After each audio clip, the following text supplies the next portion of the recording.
Hey everyone, today I'm doing something a little different. A 4-year review of the Sony FX6.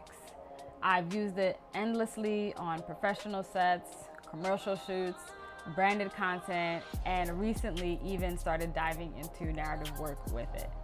We're gonna cover what it looks like to actually live with the FX6 for years, the lenses that have made this camera truly shine, and with the FX8 on the horizon, whether this is still a smart investment today. Quick heads up, I'm pretty biased here because this camera has genuinely reshaped how I work, and I love Sony. If you're finding value in long-term reviews like this, I truly appreciate if you could hit that subscribe button. It helps me continue making content that goes beyond the initial hype and into the nitty-gritty of the real-world lived experience with gear. Let's talk about professional use on set. I bought this camera over 4 years ago, April 2021.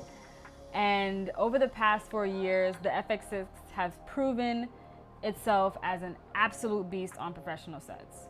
Whether I'm shooting run and gun doc style, fast moving branded content, or multicam interview setups, it has been nothing short of rock solid, and I mean that.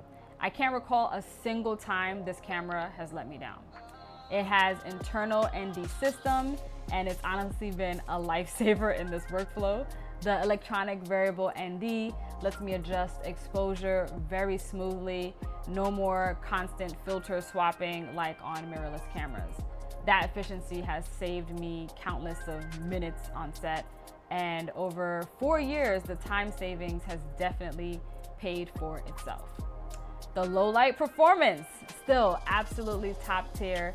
Cinetone straight out the camera is beautiful enough for fast turnaround work, but there's plenty of dynamic range when I really want to dig in deep to grading in post. Let's talk about transitioning into narrative work. Here's something that's really impressed me. I started shooting more narrative work recently where the demands on dynamic range, highlight roll-off, skin tone renderings are much more higher. The FX6 handles those contexts like a champ. It's like the camera was born for that kind of work. It's compact enough to rig up for complex setups or strip down for handheld or gimbal work. And that flexibility has been absolutely crucial when building out my narrative kit for various shooting styles. Let's talk about some features that still impress me today. 4 years later, the core features that made this camera so exciting when it launched still absolutely hold up. The 10-bit 422 internal recording with excellent bit rates gives me so much confidence in post. The autofocus that works reliably, even wide open on fast primes, it still amazes me to this day. Fantastic internal ND system. Honestly, I'm mentioning this again because it's just that transformative.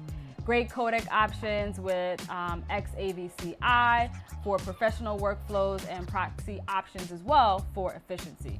And the small, well-balanced form factor compared to larger cinema cameras makes it so easy to travel with this rig. Every time I use the camera, I'm reminded of why I fell head over heels for it in the first place. These are the lenses that have made this camera really shine for me. Let me talk about glass for a moment because the FX6 truly comes alive with excellent lenses. And over the past 4 years, I've had the joy of running everything from cinema zooms to blazing fast primes. The Sony Cinema 16-35 T3.1 has gorgeous renderings, parfocal design, minimal breathing. It's been rock solid for both commercial and narrative work.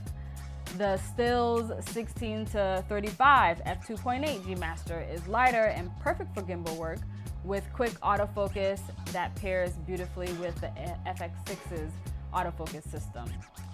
The f1.2 50mm G Master is just phenomenal for shallow depth and beautiful bokeh.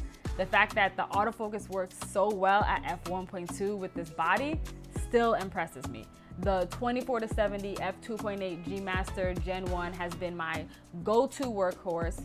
Sharp, versatile, you get a great focal range, and it just works when speed matters.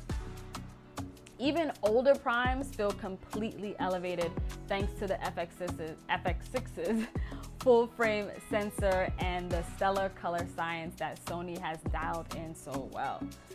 I get a little choked up talking about this camera because it really has been that pivotal for my work. Should you still consider it with the FX8 coming out? Should you still consider the FX6? I gotta really think about that. In 2025, yes, you should, even with the FX6, the FX8 coming out, and here's why. The FX6 is still an outstanding, relevant camera. It's mature, it's reliable, and it's thoroughly tested in the field with a strong ecosystem around it. I'd buy it again in a heartbeat. But if you're not in an immediate rush, it might be worth holding off just a bit to see what the FX8 brings.